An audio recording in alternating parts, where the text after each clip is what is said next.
Cláudio Ferreira Lima, economista. Bom, de início, expresso meus agradecimentos aos organizadores pelo convite para participar deste colóquio. E o faço nas pessoas de Gilles Garcia e de Marvão Coelho, que estão aqui na mesa.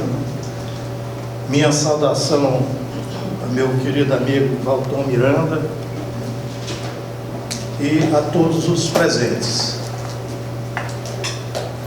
A minha intervenção consiste basicamente em trazer a posição do economista, não o economista em geral, mas deste economista, né, sobre a política na realidade atual.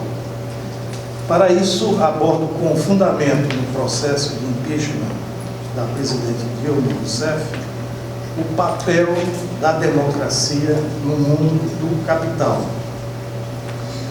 Faço aqui reflexão pessoal, resultado de estudos e de experiência ao longo da minha vida profissional. Eu me recordo até de uma passagem de Guimarães Rosa que ele fala que quase que nada sei, mas desconfio de muita coisa. Eu realmente desconfio de muita coisa. Bom, meu batismo na política deu-se um pouco mais tarde do que o do nosso amigo Deodato, né? Eu tinha 7 anos, ele tinha 6, quando assistia a comoção das pessoas mais próximas com a morte de Getúlio. Eu fui então ao fundo do quintal da minha casa e escrevi com carvão no muro 24 de agosto de 1954. Aí me afastei um pouco e perante esse escrito eu jurei que eu ia entender o que estava acontecendo. E desde então eu mergulhei na política. Eu contei esse fato à dona Alzira Vargas, que estava aqui em Fortaleza para a inauguração do Centro Administrativo do PNB, que leva o nome do pai dela, né, Getúlio Vargas. E ela então me deu um grande abraço e me falou apenas o seguinte: eram pressões terríveis, né? E eu, a essa altura, penso que pressões terríveis em cima dos personagens de hoje, né? Do Lula, da Dilma, né? Muito parecido, né? Aos 14 anos eu ingressei no concurso público no curso de aprendizagem bancária do Banco do Nordeste e, ao mesmo tempo, me sindicalizei e passei a militar no Sindicato dos Bancários. Lá eu fiz a primeira leitura política, A Doutrina Anarquista ao Alcance de Todos, de José Oiticica, uma cartilha bem conhecida, né? Bom, veio o golpe de 64, aço pelos tempos, né? Por essa época, fiz o curso completo do Politzer, ou seja, eu li e discuti com 2 amigos as 24 lições dos princípios fundamentais da filosofia. E querendo unir teoria e prática, passamos os 3 a frequentar o Círculo Operário de Parangaba para levar o marxismo aos seus sócios. Depois, na universidade, fui cursar economia, entrei no movimento estudantil já mais amadurecido que meus companheiros, né, de luta. Lembro que a época, quando a gente tem aquela velha opinião formada sobre tudo, né, das máximas que corriam, né, pelo movimento estudantil, e nelas o preconceito contra a psicanálise. Aí se dizia o seguinte: ora, se dar esmola atrasa a revolução, a psicanálise, coisa da burguesia, é muito pior. Castra a revolução, pois traz a ovelha desgarrada de volta ao rebanho. Mas antes mesmo de chegar à faculdade, eu era leitor apaixonado do Hélio Pellegrino, psicanalista bem conhecido, não perdia seus artigos, ele publicava, me recordo bem, no caderno especial do Correio da Manhã, entre 66 e 68. E como admirava muito, eu fui me aproximando e e realmente conheci o papel da psicanálise com a própria vida dele, né? Com episódios muito interessantes, né? Que você deve conhecer, né? Pois além do Banco do Nordeste e do governo do Ceará, eu tive duas experiências marcantes que significaram muito nesse aprendizado de político, tanto no âmbito nacional como internacional. A condição de coordenador da assessoria técnica da bancada do Nordeste na Assembleia Nacional Constituinte me abriu muito os olhos, né? E dia depois de assessor técnico do Senado Federal. Conheci muitos personagens que hoje estão aí no destaque, né? Conheci de perto, né? E o trabalho no setor comercial da Embaixada do Brasil na Bélgica e Luxemburgo e na missão junto, na época era a Comunidade Econômica Europeia, hoje a União Europeia. Aprendi muito sobre a geopolítica, encontrei lá no embaixador Souto Maior, que era uma pessoa extraordinária, o conhecimento que ele tinha, porque havia passado por grandes missões, né? Esteve em Moscou, esteve na Suíça, né? A questão do armamento lá discutido, né? Esteve por postos muito importantes, né? E aprendi muito com ele, né? Eu vou tratar do tema em três partes, né? Primeiro, eu vou falar do mundo do capital, falar sobre a contextualização, portanto, do que eu vou dizer depois, descrevendo em linhas gerais, esquemática, né? Porque o tempo é muito curto, né? A estrutura e o funcionamento do capitalismo, realçando o papel que a democracia, entre aspas, tem dentro dele, né? Depois, em As Falas com a Democracia Brasileira, título que eu dou, entro na análise concreta da realidade concreta e mostro o caso do impeachment da presidente Dilma em curso, mas dificilmente revertido, né? Com isso, mostro, portanto, a falácia que é a democracia no mundo do capital. E, por fim, em conclusão, sobre o título Em Busca da Verdadeira Democracia, ou Em Procura da Felicidade, né? Apoiado sobretudo em Bauman, poderia me apoiar em outros também, eu falo das possibilidades de futuro. É aquela mania do velho marxista de sempre querer apontar alguma coisa na frente, não é? A esperança mesmo que ela morra, a gente quer morrer com ela. Bom, vivemos, portanto, no mundo do capital, hoje comandado pelo capital financeiro, que é a junção do capital bancário com o capital produtivo, em que o primeiro, né, tem domínio sobre o segundo, né? Há uma classe dominante, né, que detém um capital econômico e financeiro, uma classe média, né, que ajuda, né, é o gerente, vamos dizer assim, desse sistema, falando em termos muito gerais, e dono da inteligência intelectual, né, e a classe trabalhadora, a grande massa, né, e mesmo depois, abaixo da classe trabalhadora, tem uma que muitas vezes não é vista nem como classe, que o sociólogo Gessé Souza chama de ralé, que no caso do Brasil é um número apreciável, né? Chega a cerca de 30% segundo os estudos dele, né? Quer dizer, são aquelas pessoas que não têm condições de entrar no emprego formal, né? Porque não reúne qualificação para isso, e são essas pessoas que a gente vê normalmente no noticiário policial, né? Bom, então, o Wallerstein, um sociólogo norte-americano, ensina que todo sistema social sobrevive recompensando os que o gerenciam. Todos os sistemas históricos conhecidos também tiveram de manter grandes massas de população com baixas recompensas sociais e materiais, porém sob controle.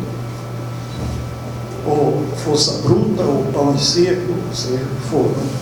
A questão do capitalismo, segundo ele, é como oferecer para os gerentes uma recompensa sempre crescente e conciliar isso com a entrega de uma pequena parte do bolo, junto com as esperanças reformistas às massas. É a solução, né? A concessão da participação política e do caminho da redistribuição imposta pelo Estado com as políticas sociais.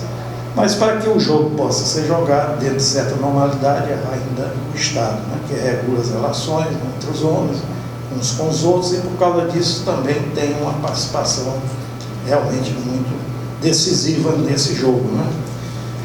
O Estado, como é que eu vejo? Eu, apoiado em Roberto Guimarães, eu vejo o Estado mais que um conjunto de instituições, constituindo, além disso, uma rede de relações sociais de dominação, apoiada naquelas instituições, mas que contribui para a reprodução da estrutura de classe em uma sociedade.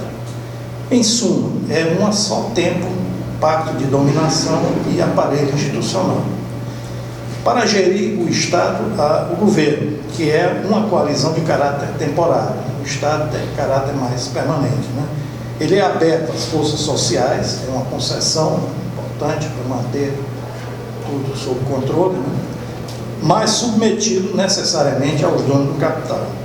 No embate de forças no campo político, né, o sistema se legitima. As decisões que afetam a todos ocorrem em câmaras legislativas, sob um sistema legal ou regulamentos, né, cujos guardiões são as cortes de justiça. Com os donos do capital, não há como governar. Aí é mais do que impossível governar.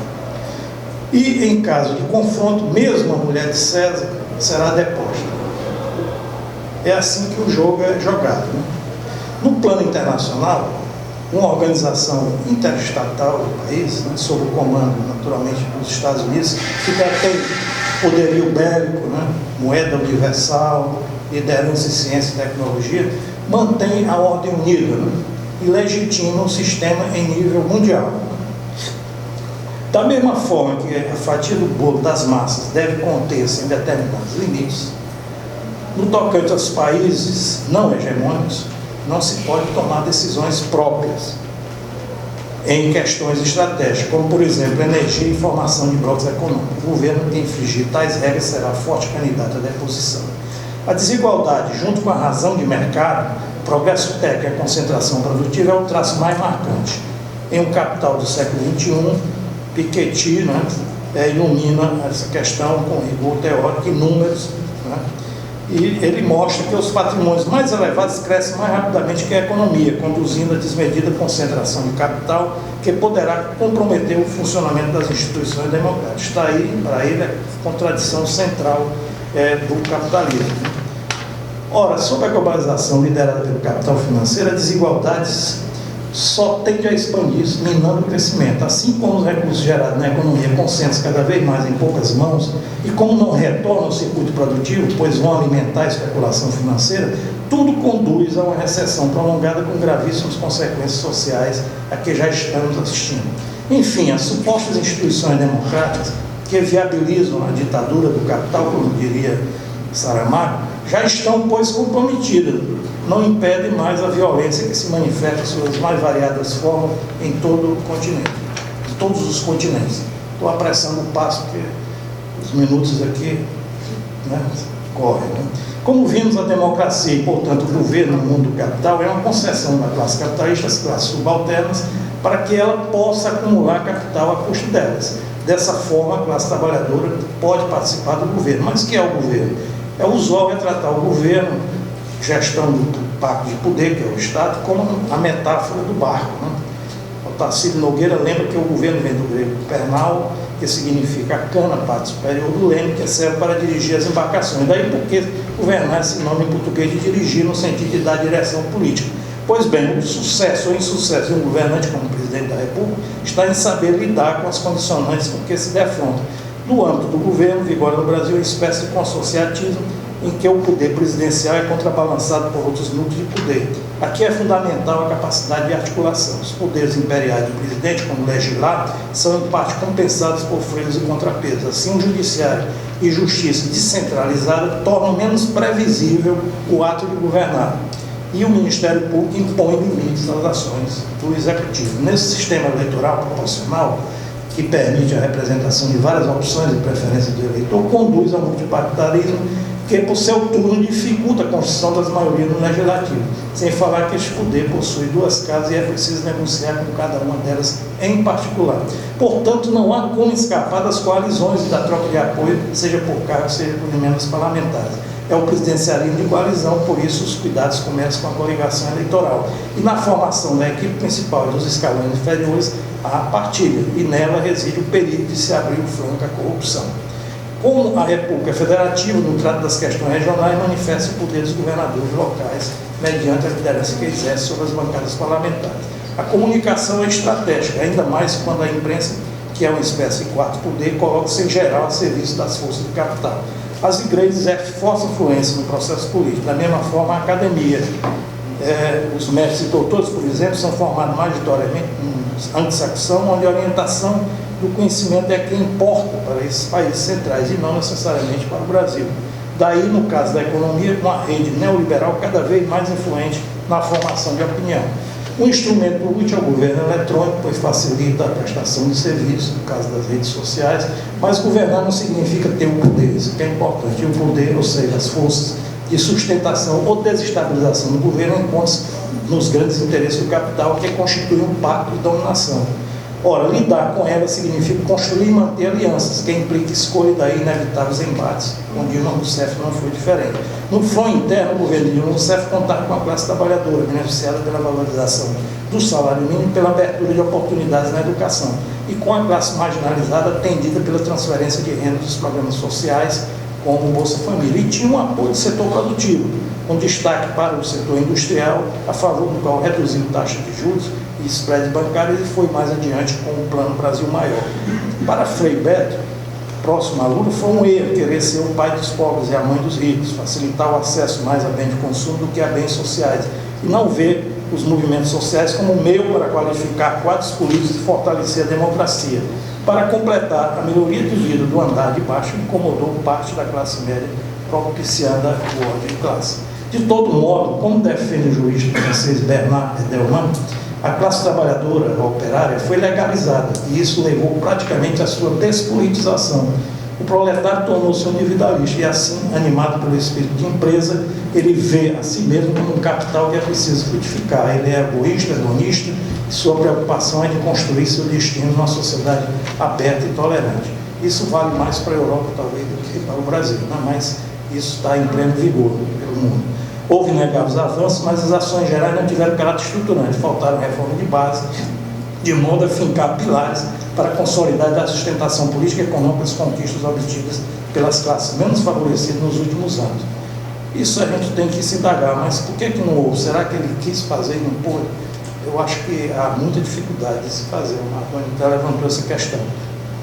Não é porque ele não quis, não, aproveitaram só a época China, que estava propiciando o comércio exterior vantajoso para o Brasil, e muitos recursos fizeram isso, mas é claro que era muito difícil redistribuir renda numa situação dentro do sistema que nós temos. Sem rumo bem definido, o país fica vulnerável, sujeito a altos e baixos, até mesmo ao caos programado, que foi o que houve, né? Redução de taxa de juros, claro, contrariou o capital financeiro, chamado mercado, o dono do mundo do capital, assistindo então a duros e constantes embates entre governo e mercado, tendo este saído deles vencedor. No fronte externo, para bem navegar, deve estar atento aos ares do mundo, lidando com os atores externos por meio de uma política que torne o barco mais livre para traçar a sua rota e menos vulnerável para suportar as tempestades das crises mundiais sem desviar-se do seu caminho. O Brasil, com o BRICS, ganhou projeção externa, mas em contrapartida desagradou os Estados Unidos, ainda a maior potência mundial. Outras iniciativas, como as regras de exploração do pré-sal, confrontaram igualmente grandes interesses globais. O governo desagradar as principais forças, tanto no fronte interno como externo, era inevitável a sua deposição. O flanco aberto à corrupção foi decisivo, a Lava Jato paralisando a Petrobras e o estratégico setor de petróleo e gás, tanto desorganizando a economia que já estava fragilizada com a crise mundial, quanto pela queda do PIB, pelo vazamento programado de denúncias seletivas do Lava Jato, atingiu em dose dupla o governo. O setor industrial deixou a aliança, parte dele é abatido pela Lava Jato. E o bloco do capital produtivo e financeiro, nacional e global, levando com ele frações da classe média importantes, uniu-se e passou a lutar pela derrubada do governo. Apesar de o alvo principal ser o projeto político e o seu principal líder, Lula, os interesses contrariados internos e externos juntaram-se para tirar Dilma de qualquer jeito. A Operação Lava Jato serviu de fogo para o movimento orientado e orquestrado de dentro e de fora com tal objetivo. E o impeachment em curso, como afirma o New York Times, faz Dilma pagar preço desproporcional. Ora, se era para apurar a corrupção, por que o vazamento seletivo tão leteado pela imprensa em datas certas, ferindo inclusive a Constituição, porque uma campanha goebbeliana que não só levou a classe média para a rua, como demonizou o PT, Lula e a presidente, semeou ódio por toda parte, mesmo em escolas de ensino infantil, como a gente viu, ocorreu em São Paulo. Para coroar tudo isso, o que se viu, conforme Paulo Sérgio Pinheiro, foi uma busca sôfrega de um fato, de uma interpretação do livro para justificar o impeachment. Mas tudo deságua no Congresso Nacional. Lá, sem maioria, a presidente confinou-se no limite do Executivo, perdendo a capacidade de governar. Tentou negociar, passou por cima até mesmo das promessas de campanha, entregando ao mercado o comando da economia. Era tarde, estava selada a sentença. Ora, quem importa se é inocente, se não cometeu crime de responsabilidade, que um tribunal internacional pela democracia do Brasil julga o processo de impeachment como autêntico golpe de Estado? Tudo enorme. Por mais irrespondidos os argumentos, é inútil contraditar. As forças são tremendamente desiguais. O nível de consciência política entre nós, não importa a classe social, é muito baixo, de modo que acaba prevalecendo a lógica implacável do sistema, descrito com clareza por Wallerstein. As favas, portanto, com os escrúpulos da democracia. Enquanto isso, o governo interino, que reúne as forças políticas mais atrasadas da nação, promove com uma rapidez incomum o retrocesso nos campos econômico, social, cultural e geopolítico.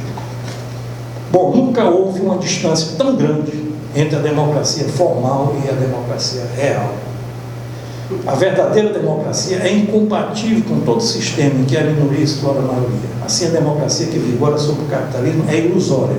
O melhor exemplo disso perto de nós é o próprio processo de impeachment de Dilma Rousseff. Ela, portanto, serve como expediente de consentimento para que se viabilize essa exploração. Saramago, que trata de forma magistral dessa questão no ensaio sobre a lucidez, um desdobramento do ensaio sobre a cegueira, ele diz: eu acho que é preciso continuar a acreditar na democracia, mas numa democracia que seja de verdade. Quando eu digo que a democracia em que vivem as atuais sociedades deste mundo é uma falácia, não é para atacar a democracia, longe disso. É para dizer que isto a que chamamos democracia não o é. E que quando for a percebermos, lá vem o tema, né, com as mesócratas, da diferença. Nós não podemos continuar a falar de democracia no plano puramente formal. Isto é, que existem eleições no parlamento, leis, etc. Pode haver um funcionamento democrático das instituições de um país, mas eu falo de um problema muito mais importante, que é o problema do poder. E mesmo que seja uma trivialidade dizê-lo, não está nas instituições que elegemos. O poder está em outro lugar, nós sabemos onde.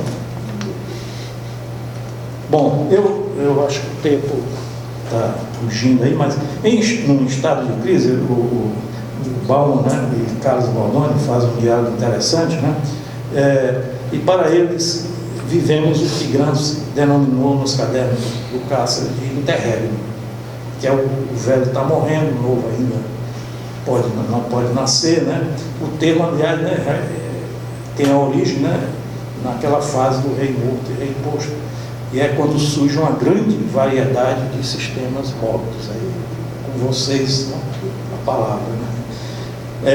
A crise fruto da globalização é profunda, pois foram abaixo valores muito caros à humanidade, como o progresso linear e ilimitado do iluminismo. E no interregno domina a modernidade líquida de Bauman, né? Porque tudo é líquido, fluido, volátil, incerto, inseguro, né? Baldoni considera que a crise veio para ficar, é preciso conhecer os seus mecanismos para definir novos campos de atuação em luta. Para Bauman, ela difere de todas, porque ocorre sob o divórcio entre poder e política. E com isso não há agências capazes de fazer o que toda crise, por definição, exige: escolher de que modo proceder e aplicar a terapia reclamada por essa escolha. Ora, o grosso do poder mais relevante é global, enquanto os instrumentos de ação política têm alcance apenas local. É certo que a distância entre poder e política varia com o peso geopolítico de cada país. Assim, o Brasil ainda possui razoável margem de manobra interna, porém, se extrapolar, sofrerá consequências. Como resolver essa contradição? Sobre a independência global, é fora de lógica reatar poder e política, a não ser que esta última seja repensada em termos jamais vistos e que o Estado seja global. Para Bauman, os canteiros de obras estão em processo de limpeza coletiva e as futuras construções sobre a multidão de pranchetas privadas. As forças da limpeza do canteiro de obra parecem terem crescido consideravelmente. A indústria da construção, contudo, está muito atrasada e a distância entre a sua capacidade e a extensão das obras continua a se expandir. Paulo é cauteloso. Eu não estou preparado, tempo, para visualizar e muito menos desenhar uma planta da nova ordem global. O máximo que podemos ousar é pensar nos obstáculos intransitáveis no caminho para o topo, nas coisas que teremos que transpor ou remover do caminho, se um dia nos couber alcançar o desfiladeiro para uma nova ordem. Estamos, pois, ante o desafio bíblico de atravessar o deserto com o povo, adorando o bezerro de ouro do consumismo, depois transpor a modernidade líquida do Jordão para chegar a novos e sólidos tempos. E quem sabe a verdadeira democracia é desejar muito, né? Enquanto isso, no Brasil, estamos diante, conforme o respeitado jornalista Jânio Freitas, de uma hipocrisia política de dimensões gigantescas, que mantém o Brasil em regressão descomunal, com perdas só recompostas, se o forem, em muito tempo, as econômicas, porque as humanas jamais. Não permitamos tanto retrocesso que a vida quer da gente, como ensina o nosso Guimarães Rosa, a coragem. Lutemos, machão, machão.